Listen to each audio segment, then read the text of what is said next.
amenifanyia favor, amenitendea. Huyu Yesu amefuta machozi, Yesu wangu amenitoa mbali. Mimi muniache niimbe. From nowhere to somewhere, from nobody to somebody. Amesikia kilio changu, analifanyia favor. Angalia jinsi Mungu, angalia jinsi Mungu ananifanyia favor.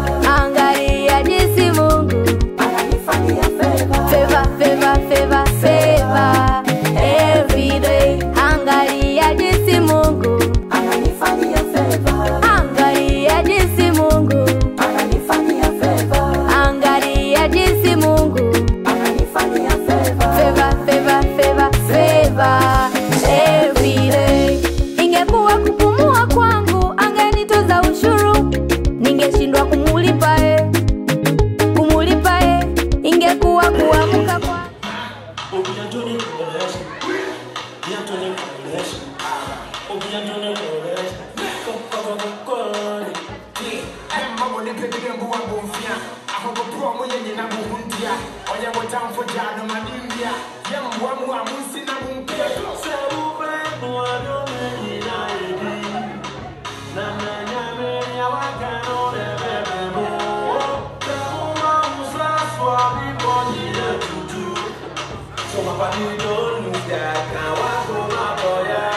everybody say hallelujah, hallelujah. Everybody say hallelujah, hallelujah. Let me sing, oh yeah, say let me sing, oh yeah. Now we say me shiase, me koya masamba. I want you to crack the fair mountain and one say my wife in the drama. We need new world. Now we say yes and say, Umewashangaza Kwangwaru. After the when you bomb us up and I was up on pony. Diane and Sano. After the woman too. Man was sending a donkey, the was a movie. Same on YouTube. After the no Musamman of a body on you. Killing them with a monkey. If I check, I just see you hungry. Why a yak, I want a social was key. We who yet than a metiase. When you may be a lithiase. Man, I made a bench so often. I will be off a handkerchief of the family.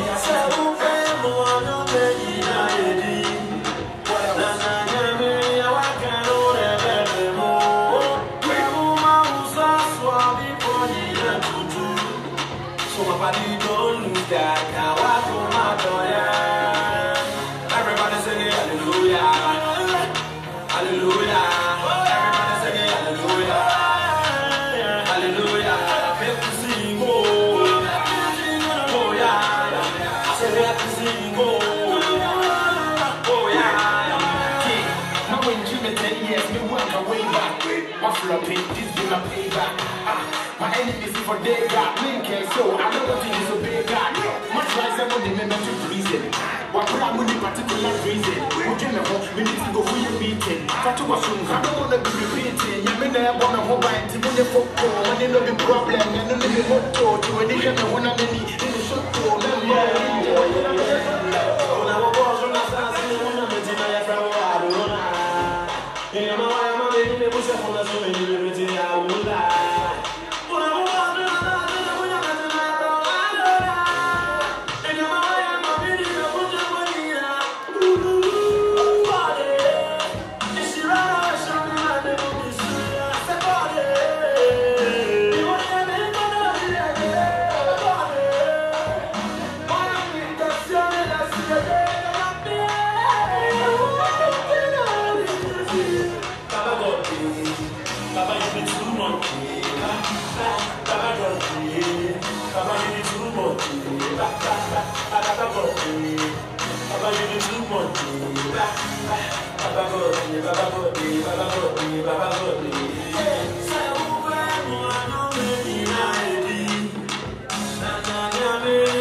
iwacu muri bake beza murakagwira nk'ubwoya bw'inka murakabyiruka nk'ubwatsi bw'azo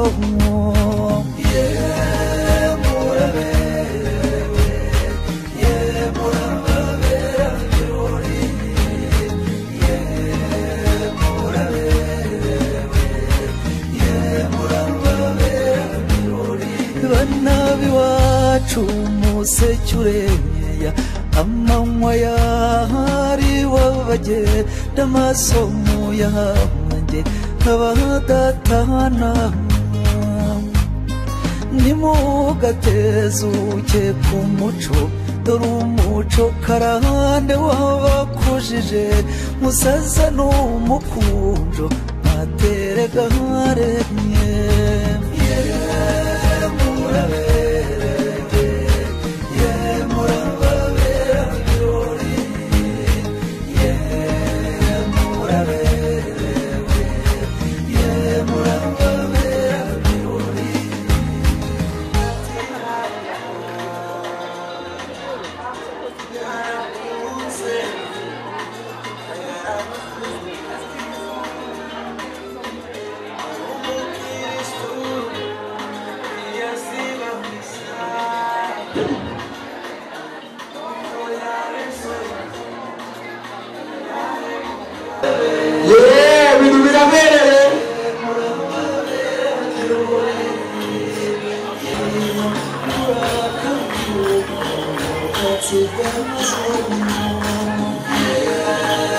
tunakomea maisha na kujibati kabisa. Yeah.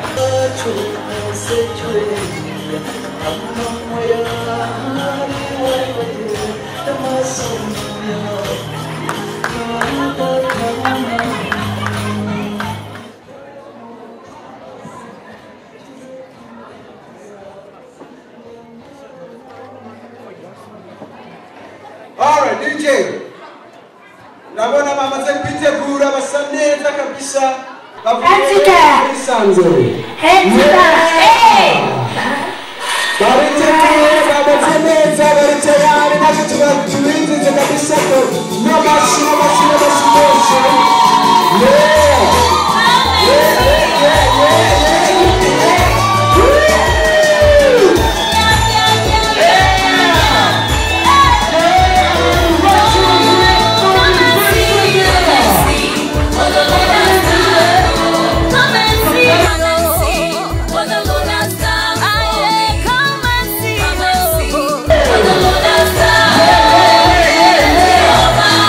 Down.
bacu barasubiye dufise umurongo w'abantu bacu amen amen DJ duha akaririmbo twicareke abashitsi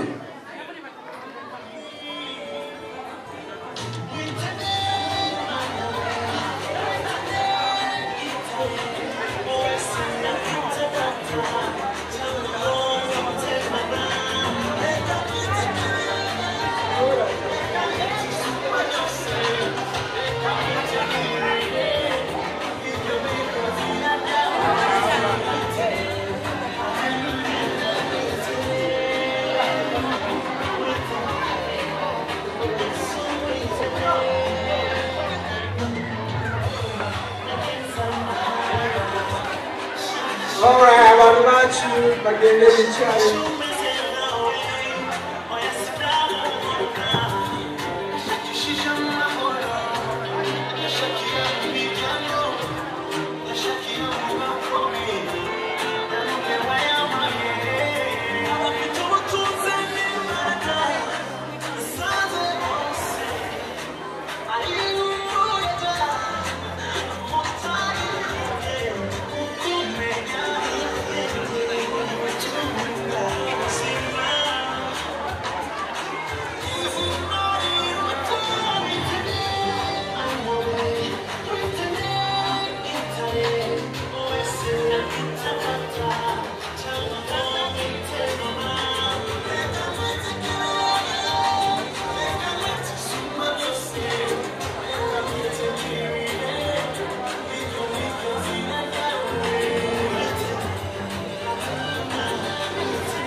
Yeah, Gerard Dave,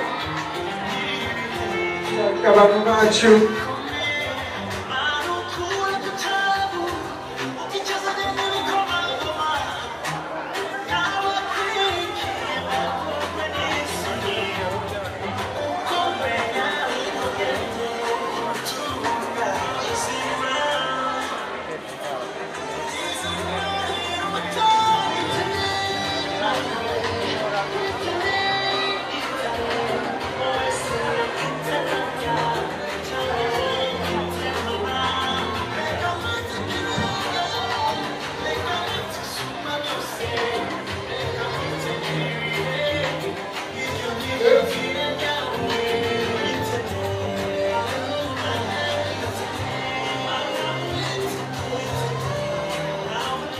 DJ presenter,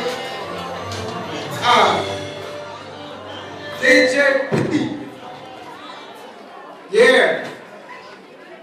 Abashitsi bacu turabasabye bicara. Now, amashikane gato kwasi bacu ba. Ikintu ngomba bashimira bagize neza kuri kuba.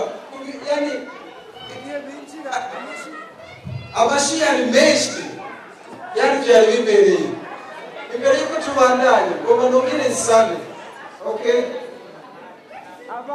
abavyeyi bafise abana bafata abana babo abana namwe mugume hafi y'abavyeyi.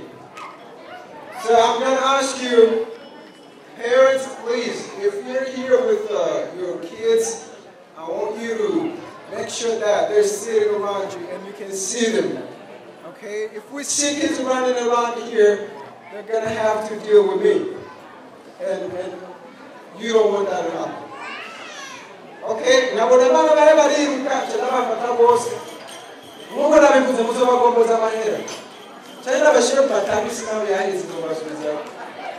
Okay, now abantu bacu bose bamaze kwicara nkuko twama tubigira mu mico yacu dushobora gutangura ibintu tudasenze. As we usually do in our culture, we cannot start with our service like this or events like this without praying. So I'm going to welcome one person from this side On my left side, this person is going to come up here and pray and put this event in God's hand. Imbere y'uko tubandanya rero turasaba umuvyeyi umwe araza guhaguruka aze imbere canke aguruka nyene ari aze asengere uyu muhanzi. So please come up here and I'll pray for this event and also pray for the food that we're about to receive. Welcome.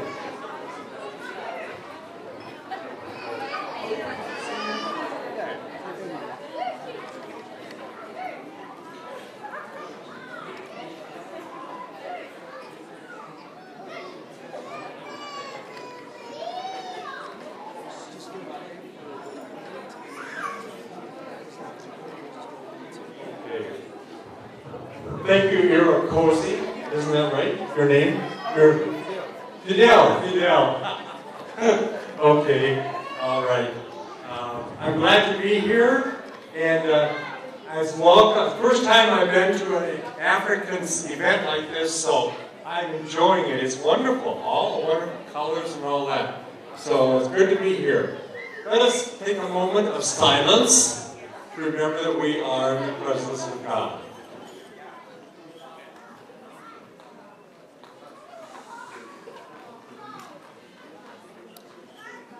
Lord, you are a source of all life, all blessings. You are the King of all nations. We ask you to bless this event, bless the people that are honored tonight, bless this food, and as we share all your blessings this night, help us to do it with a grateful, generous heart. And let us all pray together as we have been taught. Our Father, who art in heaven, hallowed be thy name. Thy kingdom come, thy will be done, on earth as it is in heaven. Give us this day our daily bread, and forgive us our trespasses, as we forgive those who trespass against us. And lead us not into temptation. We ask all these blessings through Christ our Lord. Amen. All right, thank you.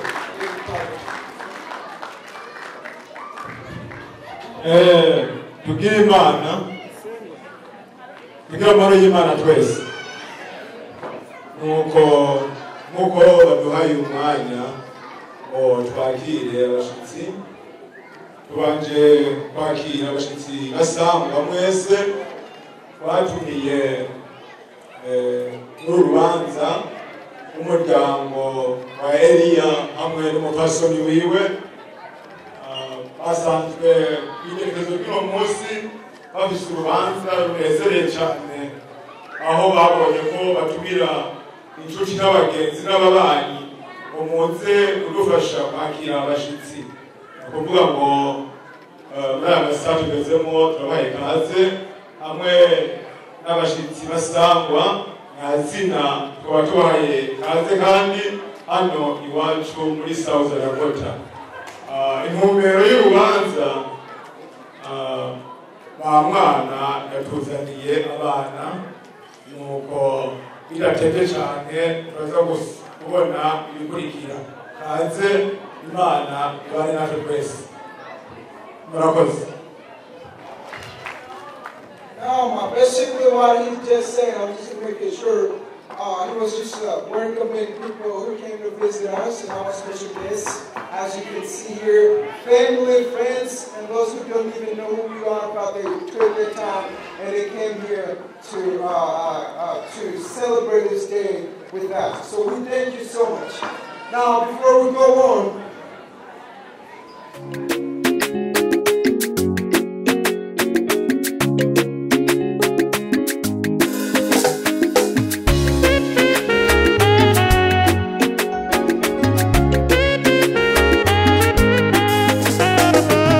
Angalia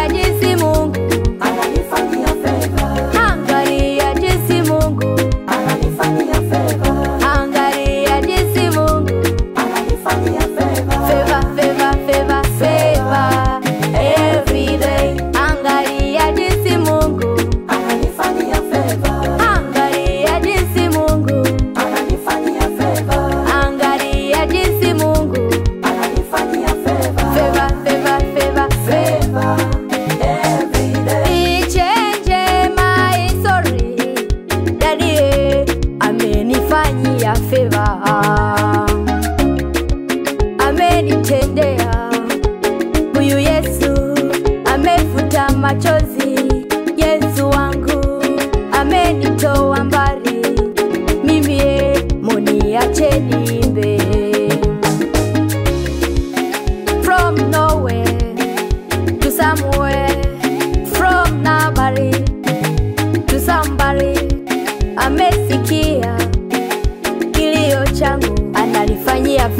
favor. Angalia jinsi Mungu ananifanyia favor. Angalia jinsi Mungu ananifanyia favor. Angalia jinsi Mungu ananifanyia favor. Favor, favor, favor, favor. Every day. Angalia jinsi Mungu ananifanyia favor. Angalia jinsi Mungu ananifanyia favor. Angalia jinsi Mungu ananifanyia favor. Favor, favor, favor, favor. Every day. Ingekuwa kupumua kwangu angenitoza ushuru, ningeshindwa kumulipa Ingekuwa kuamka kwangu ni kwa nguvu ya wanadamu, ningekuwa nimekufa yoyo. Maana wanadamu wana mambo ya ajabu, maana wanadamu hawajibadilika, lakini Mungu kwangu yuko vile vile siku zote, amenifanyia favor. Angalia jinsi Mungu ananifanyia favor. Angalia jinsi Mungu ananifanyia favor. Angalia jinsi Mungu ananifanyia favor. Favor, favor, favor, favor. Every day. Angalia jinsi Mungu ananifanyia favor. Angalia jinsi Mungu ananifanyia favor. Angalia jinsi Mungu ananifanyia favor. Favor, favor, favor, favor. Every day.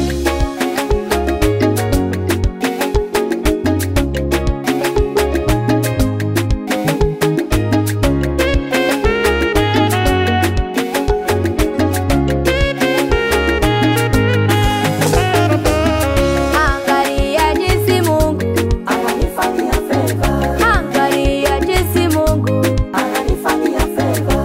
Angalia jinsi Mungu ananifanyia favor. Favor, favor, favor, favor.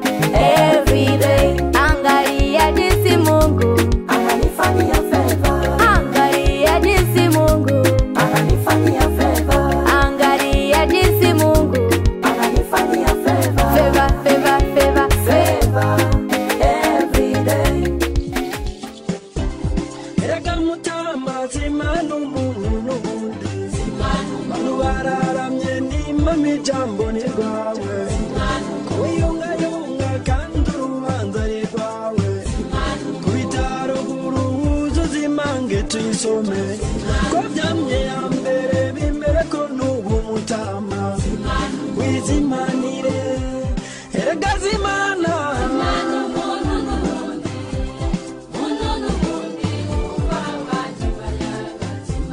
kosaruye sasira abagenzi bisige anayo masaka sasira urukundo rusage sagiye imitima rukwira barundo murundo kishizo nyambo dukamira ibibundo pe bidohe kubita ibifuzi ntusige inyota mu bantu wizimanire erega zimana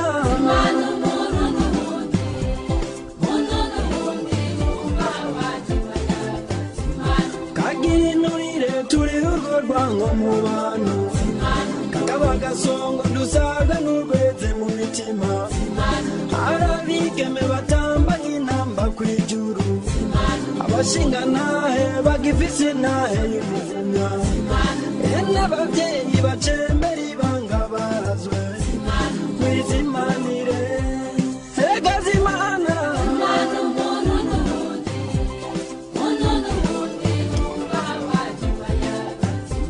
cura amararo tugabira umwumwe dushime kubita mwijeri maducigisahira ku kindi sabubira n'ibigega n'ikirengi mu kigo cina mwongere twongera uburyohe mu bundi yuko umucami imirara y'amasaka irararitse wizimanire erega zimana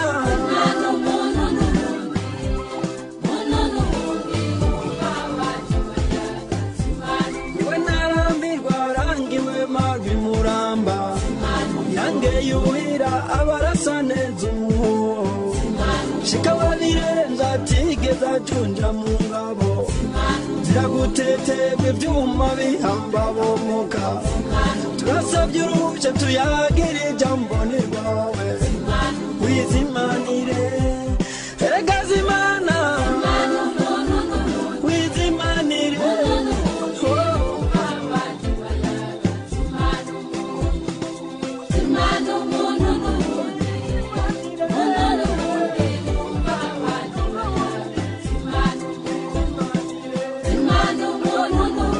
mubyeyi wanjye uhorana nanjye undinda mu ntambwe zanjye ufitiye turo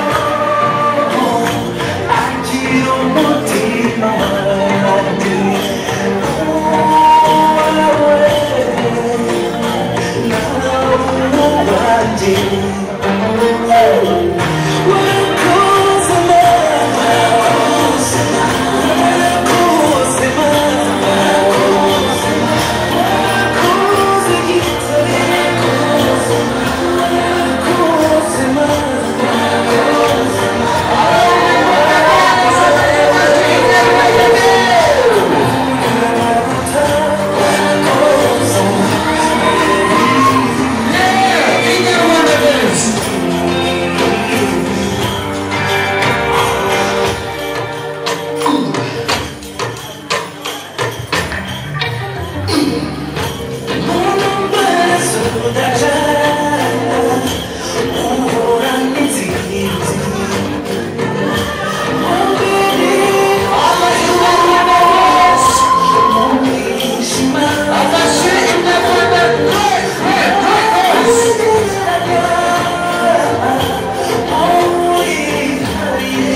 Yeah.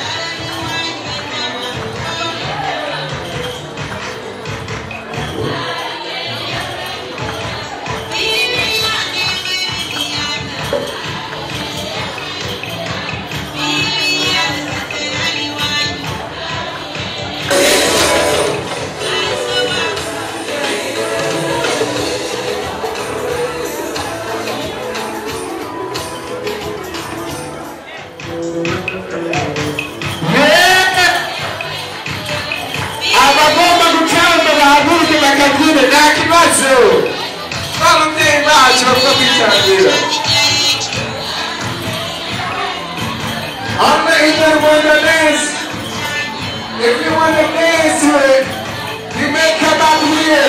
They're going to teach you how to do it. There's no wrong move.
yashitse mu rugo akakira uko kaze Imana ishimwe cyane hanyuma amaze kubona urugo rugendewe yiyumviye ati none nibi reka nabagiye nk'uko ijambo ryabaye kare by'ukuri yabakiriye kandi ntiyakiriye mwebwe gusa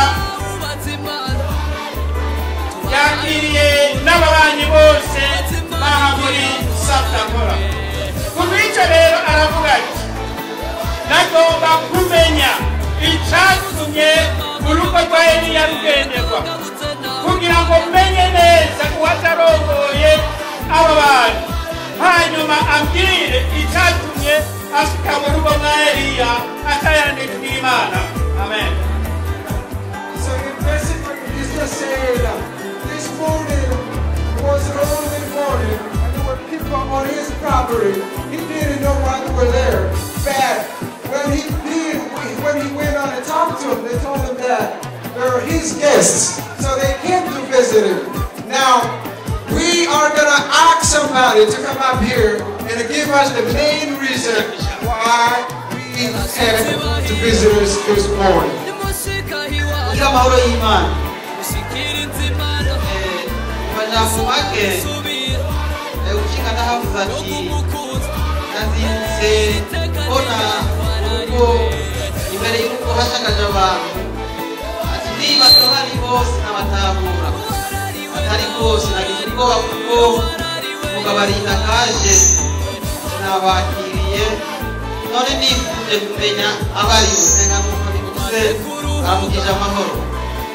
Kugira amahoro kandi sangwa amahoro y'Imana kwizina nitwa nimubona ariko ijambo ry'umushingantahe Bernard Paul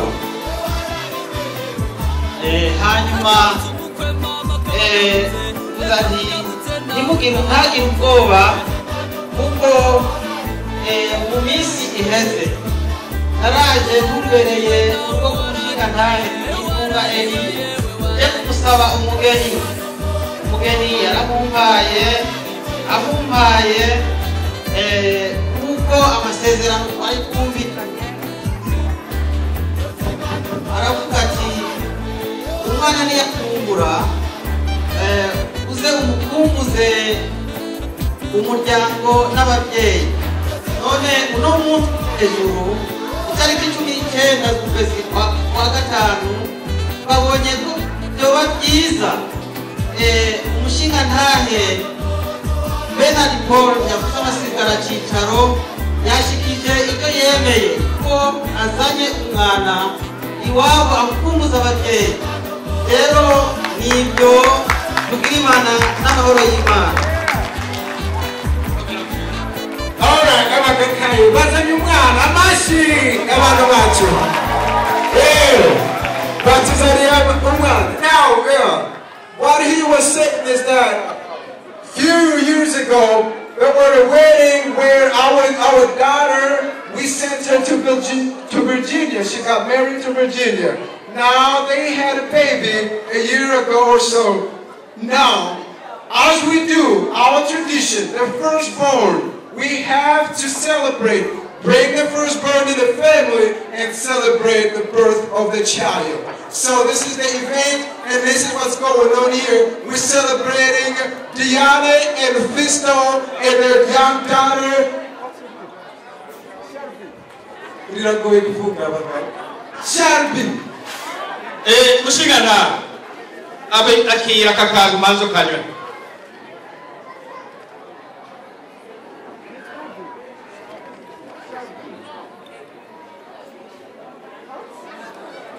Mushingana uvuze neza cyane kandi waramutuvuga nanze birane kandi bituriye n'umuryango nawo kuko kareba birimbira bakakekeranya ati nibiki ariko ubu barumvisha ijambo rikugenza uravuze uti mu gihe giheze naraze muri uru rugo rwa Eliya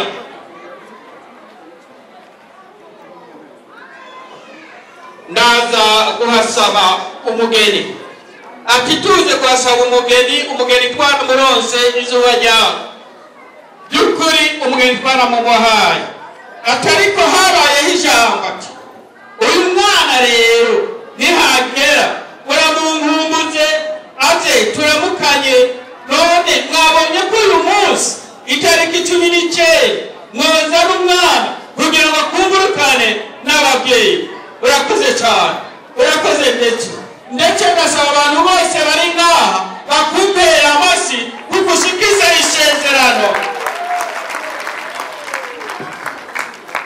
hanyuma rero mushinga nawe nk'uko waramutuvuze nanjye guze nti urakoze wagize neza kuko wemeye gushyikira amasezerano nanjye namunyotewe nari ndamukungu igihe ni kirekire ariko uyu munsi ko umuzani ni ukuri nishimwe rinini nishimwe abanyena ko ababyeyi bibarutse nk'uko nibarutse kandi nanjye ndabashimiye rwose hanyuma rero akira akakango gasomekana gasomo gasotere neza mu by'ukuri hanyuma kumanze uhuke gatoya hanyuma turavugana gatoyaga ako warinze ushika mu rugo rwa Eliya aho bakike ibintu biriho turanywa turatamba turatarika kuko ni mu rugo rwa Eliya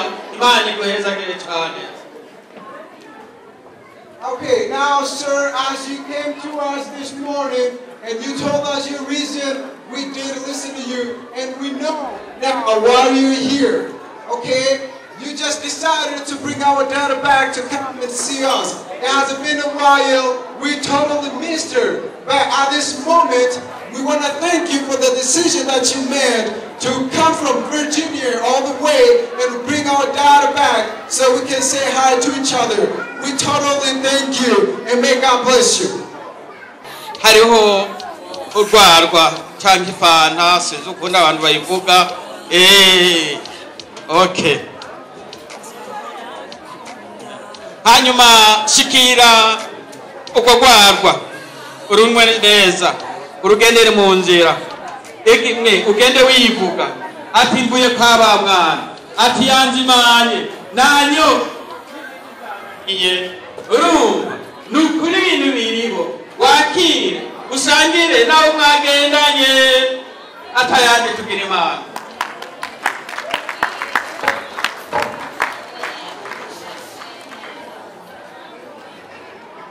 gushishikara dushima turashimye inzimano atwogeye akagwa rero nimufashe gushima kugira ngo kumbure nibabona tukamije baraza kutwogera.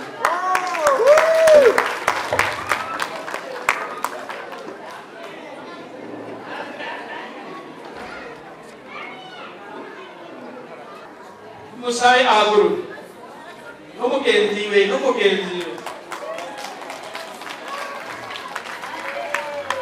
uwo rero mubona ni umukwe wa Eliya murabe mumubonye n'igihe azoba agenda muri isuku hose mubwire tubone umukwe wa Eliya icyo nagira ngo barire nawe mubone gusigana.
Imana ishimwe kugira amahoro y'Imana. Nuko twazindutse tuganira twumvikana no gushishikara twumvikana. Rero nshatse gushikiriza ingemurano nk'uko muyibona. Ibisigaye nuko nabivuze ko twazanye umwana kuramusa ababyeyi kuko yarabakumbuye. Rero ntiyaje wenyene, twarungutse ikibondo, yagiye amwe none aje muri babiri cyangwa batatu. Rero mufashe gushima kuko yagarutse yarungutse kuko muza kubibona cyangwa murabibona. Kugira amahoro y'Imana. Tumira Imana nuko ishinga nayo yongeye kuyivuga ati iringe murano, hanyuma natwe kwiyonge murano turayishima. Kandi aravuze ati nuko bagiye ari babiri ariko ubu barungutse asigaye ari batatu bararonse ikibondo. Ibyo nabyo biradushimishije kandi turabishima. Hanyuma igisigaye asigaye uko batwereka iyo nyungu bungutse n'abana bacu kugira ngo natwe tubahezagire cyane. Hari n'akantu twaba twateguye ku munsi tugire Imana.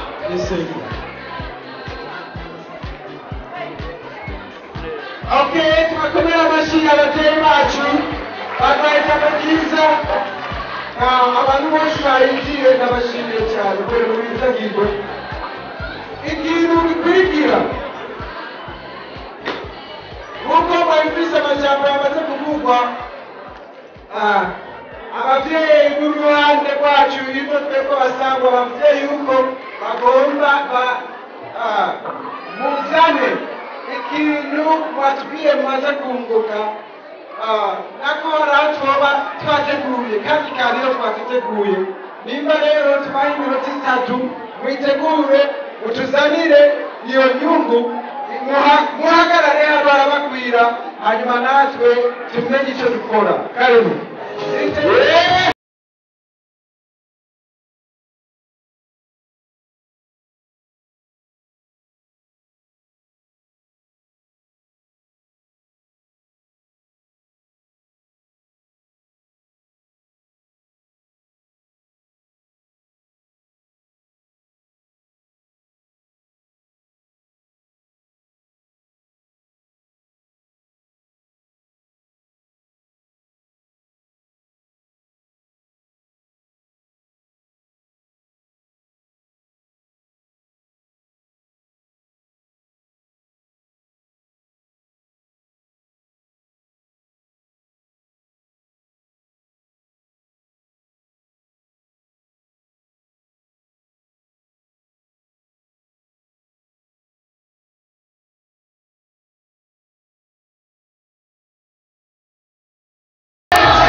Oyela ni kama mama, heshima kwa mama. Yale mateso ulinibeba, miezi 9 tumboni mwako.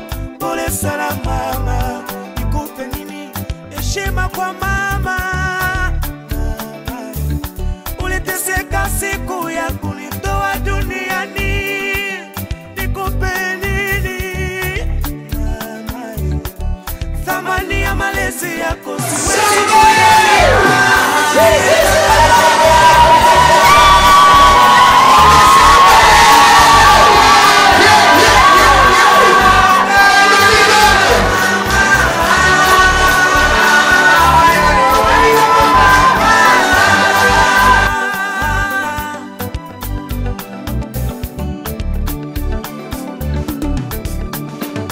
Hello mama, hii ni kwako mama.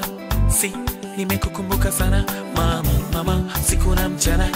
Ai, nakuombea upumzike salama.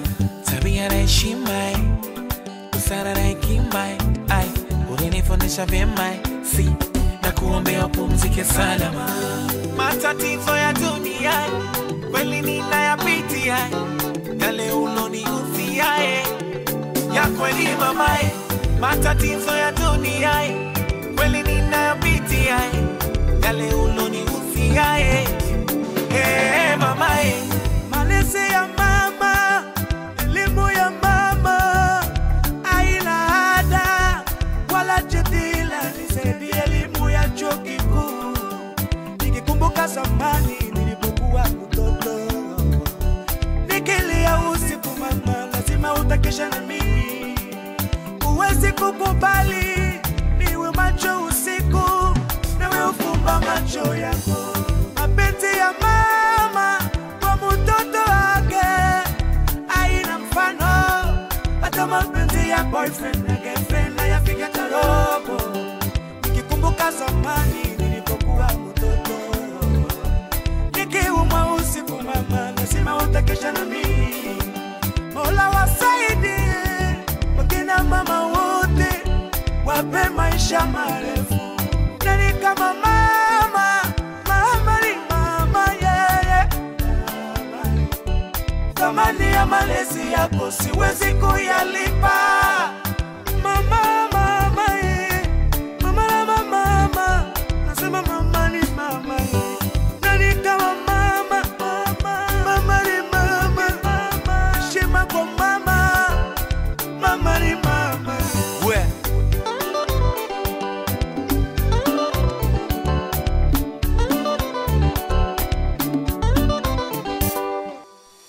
mama, nani kama mama, mama, mama, nani kama mama, mikono yako kwangu ni baraka. Nani kama mama, usipokutu mama yoyo. Nani kama mama,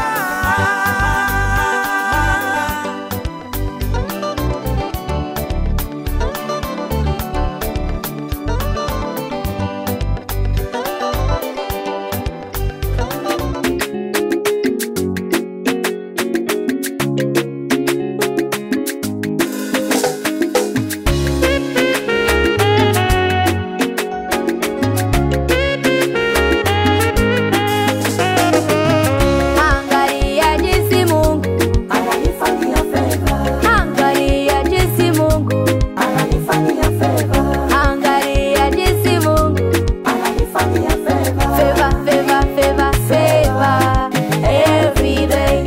Angalia jinsi Mungu ananifanyia favor. Angalia jinsi Mungu ananifanyia favor. Angalia jinsi Mungu ananifanyia favor. Favor, favor, favor, favor every day. He changed my story. Daddy amenifanyia favor. Amenitendea. Huyu Yesu amefuta machozi. Yesu wangu amenitoa mbali. Mimi muniache niimbe. From nowhere to somewhere, from nobody to somebody. Amesikia kilio changu, analifanyia favor. Angalia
cyane abagenda basabye mwihorere Garite genda tuvuga muri mashi ebaga mu bisimberite baga eba kumwe mu bisimberite baga bisasa okay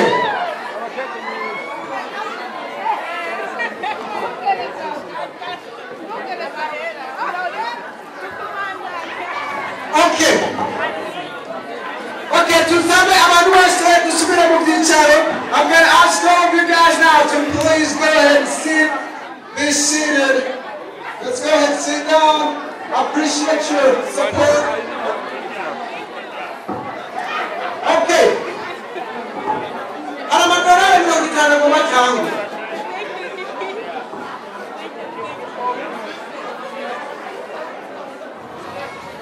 Amadurana mtani abantu babiri bakoze ibintu bikomeye abavyeyi muyorere inyishu ikaza mu misegonda 3 umwana abana bari hasi kuva ku myaka 13 kumanuka nibo baza kwishura iki kibazo ugitera azoba acarana amadurana 5 okay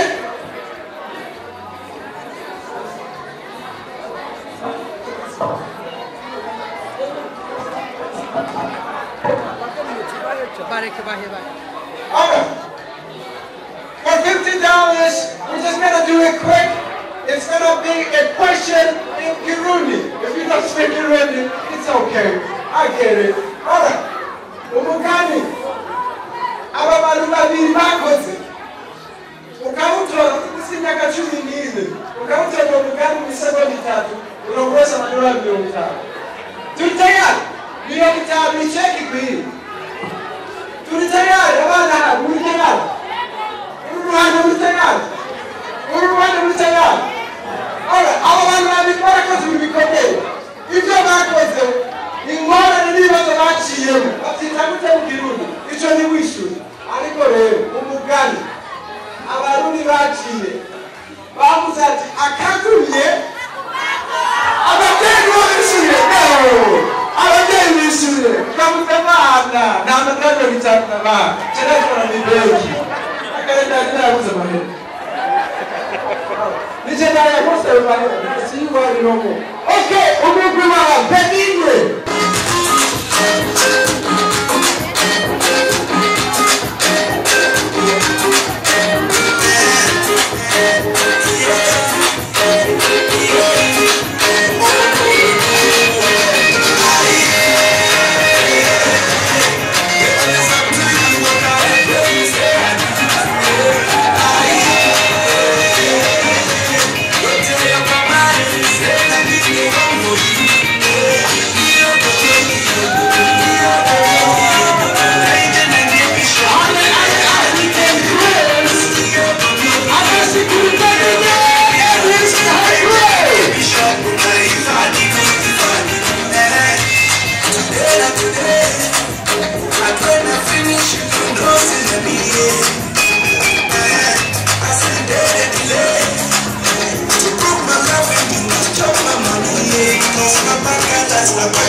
speak Burundi.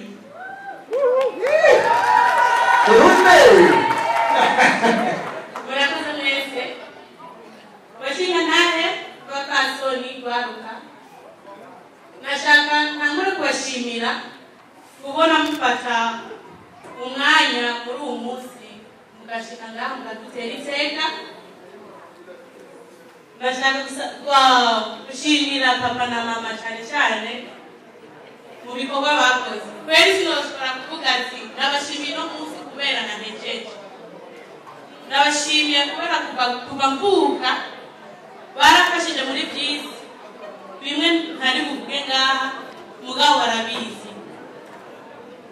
Ababyeyi mwese muri ngaha ndashaka kubashimira namwebwe kubera ahantu ngeze si kubera papa na mama wenyine n'abandi babyeyi barafashije. Nongera fashe shimire n'ugwaruka kubera ugwaruka ababyeyi n'abandi bose barampanuye bampaye impanuro zitandukanye bambwira ati bandanye bambwira ati senge bambwira n'ibindi byose.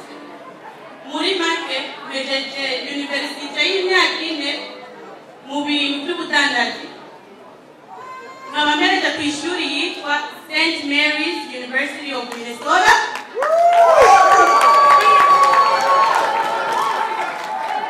Akaba aramatane kubanga ari wo mwanya ngo gushimira abo tugukuna wito na verite bayo batari bene umudiki ahangeze kunaraje kubera ibene imisi yose bama baduka bama bazimiduga amasaha ane atakunora kugira ngo bene baje no kukameshi ngabo abantu baravuga kukameshi ko kuyamara beka merese musaza mukuru aheza yani majambo no kongeje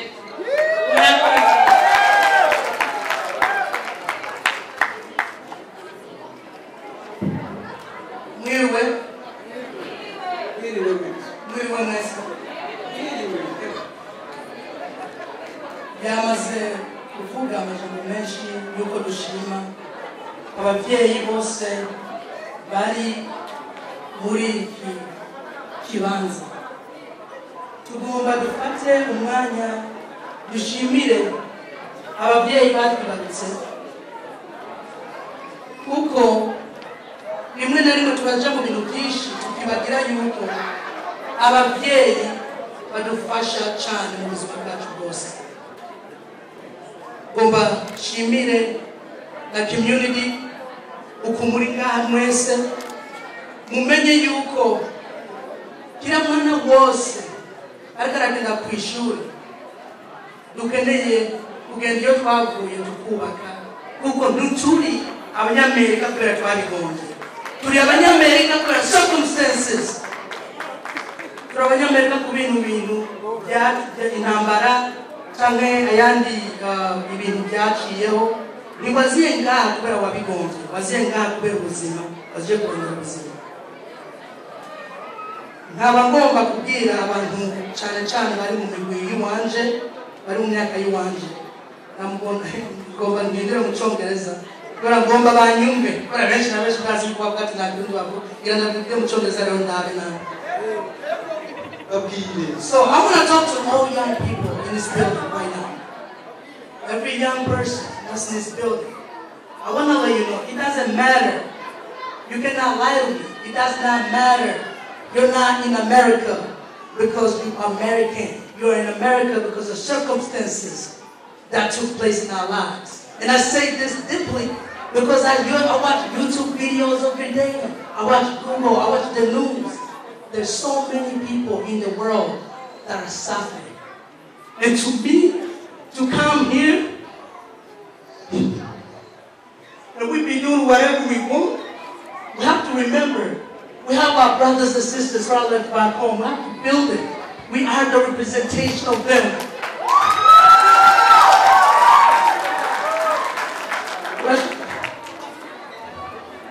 You can do whatever you want, but I want you to remember this. Our parents work every day. Most of them work at Smithfield, John Morrell, every single day. And I remember in high school, my mom used to got blood.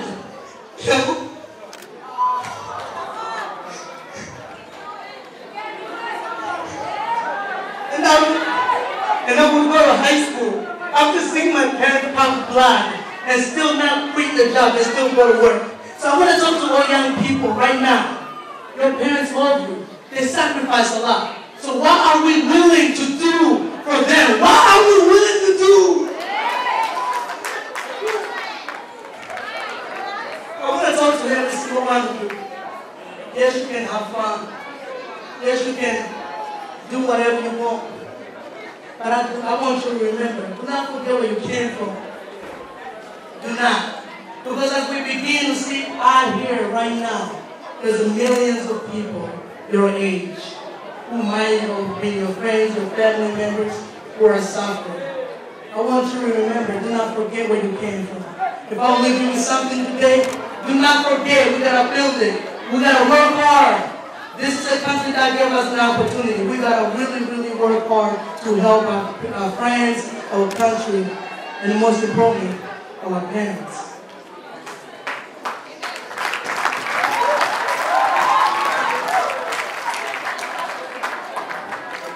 Kuba narabandanye ku ishuri nkagenda kwiga masters, si ukuvuga yuko nari mbuze icyo nkora. Kuba mbandanya ku ishuri nkagenda kubandanya amashuri, si ukuvuga yuko ndi umuntu w'umunyabwenge cyane. Mugabo ndaraba ku isi yose abantu bagiye ku mashuri, ndibuka ukuntu twaba mu ma refugee camp tudafite university, nta mashuri yisumbuye yari ariho. Ubu none turafise umwanya wo kwiga, umwanya ukwiye wo kwiga. Gomba ndagusabe, simagugende kuri university, simagugende kuri college, mugabo ngomba ufate umwanya mu buzima bw'iwawe wiyumvire ni iki ugiye gukorera ababyeyi bawe bakwibarutse. Simvuga menshi ndahejeje. I just want to thank you so much. I'm humbled. Tomorrow is my graduation at 10 a.m. I'm graduating with a master's degree.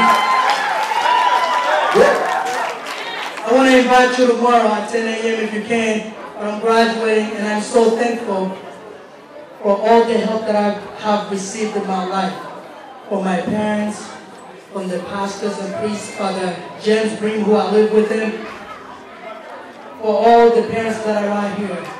And all you friends. I want to thank you for helping me build my life. And I promise I will do the same for you. Thank you so much. All right, DJ. All right, now, DJ.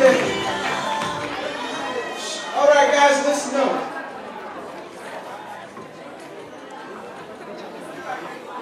All right. You see what's so hard and what really makes me sad? Young men, listen. When Wilson was speaking, crying out, telling you what you need to do, you know what most of you did? You didn't care about what he said. Because you're shouting out, you can do it, you can do it. What are you telling yourself in your heart that you're going to be doing? How you guys doing today? So far, how y'all feeling in the year? How was the vibes from you guys? I'll take this moment to congratulate these young guys right here. They just take these steps to make bad decisions, choices, work hard for everything, for through to what they've gone through. But you know what pisses me off? It's because the moments like this, when the pool, the great and Miriam right here is saying, speaking, giving you guys advices as younger generation of today, and y'all just right there making noises, playing with your phones, not even pay attention to what is he saying, which was the most important thing that we should be paying attention of more than everything else. That was the message right there. That's what we here for. We didn't come up here to eat, get those desires. No, that was not the plan. The plan was to come over here and listen to what they're just saying, what they did to go through and to make it up. But you know what?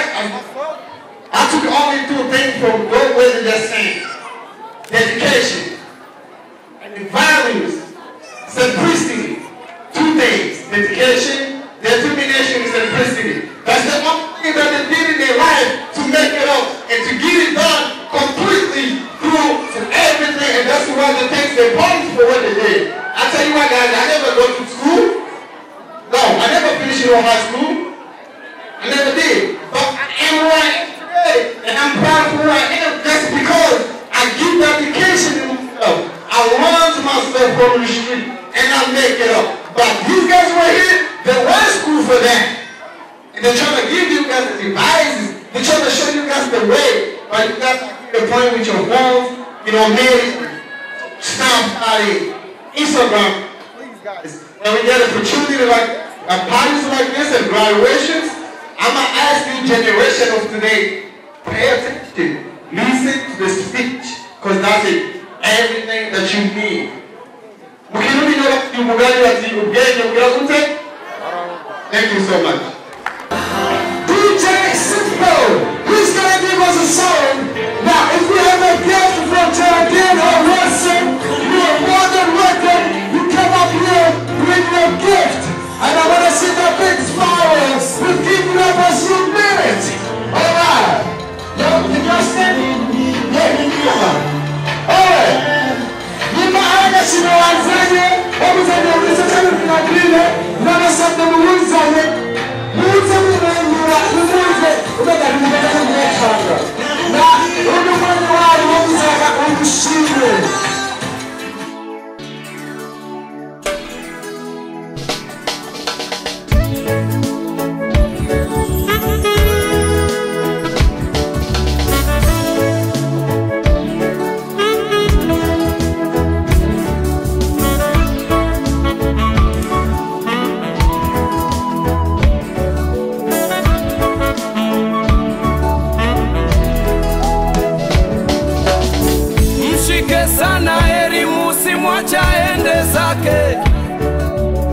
Ni maneno ya Mungu toka kwenye vitabu vitakatifu. Mimi enzi zangu maneno hayo sikuyajua. Nilifanya mchezo, sikuweka uzito kwenye elimu. Hivyo nilishindwa kusoma. Ndio maana namuomba Mungu mtoto wangu usome.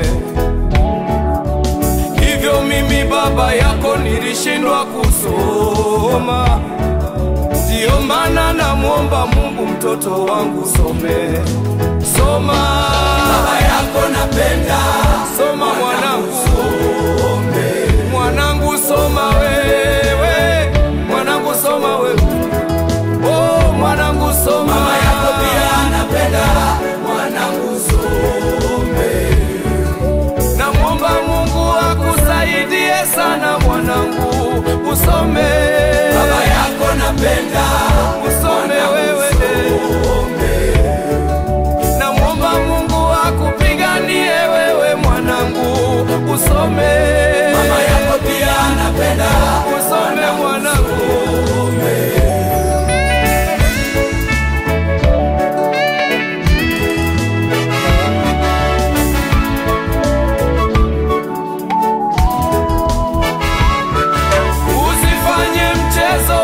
Darasani mwanangu, mimi na mama yako tunapenda sana usome. Ukifanya mchezo maisha yetu mwenyewe unayajua. Ukifanya mchezo tutakuwa wageni wa nani? Soma. Yeah! DJ Simple!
nawe usigaranye ayandi maze badushime yuko tutabafashe nabi ndetse n'ibyo utashyize ko batwongeye ko basanze turabanye neza twabashyize neza rero n'ubundi ngiye mutajya ahantu hanaka wese ukose arabambarirwa bakira abantu neza ni twebwe twabikije dufashwe n'Imana kuko twebwe abidora hanyuma mudushimire yabaterekeye turasabikeza nubwo twari tuzabikanya akubye n'ukuri turabuhirira kugeza aho twumva mukora mu kindi bagabo turashimye turahaza ariko nutavuga turashari kumwe namwe kuva tuteramanye hamwe hanyuma mu jambo ry'Imana kugira Imana twese hamwe kuko twari twese kugira Imana Amashi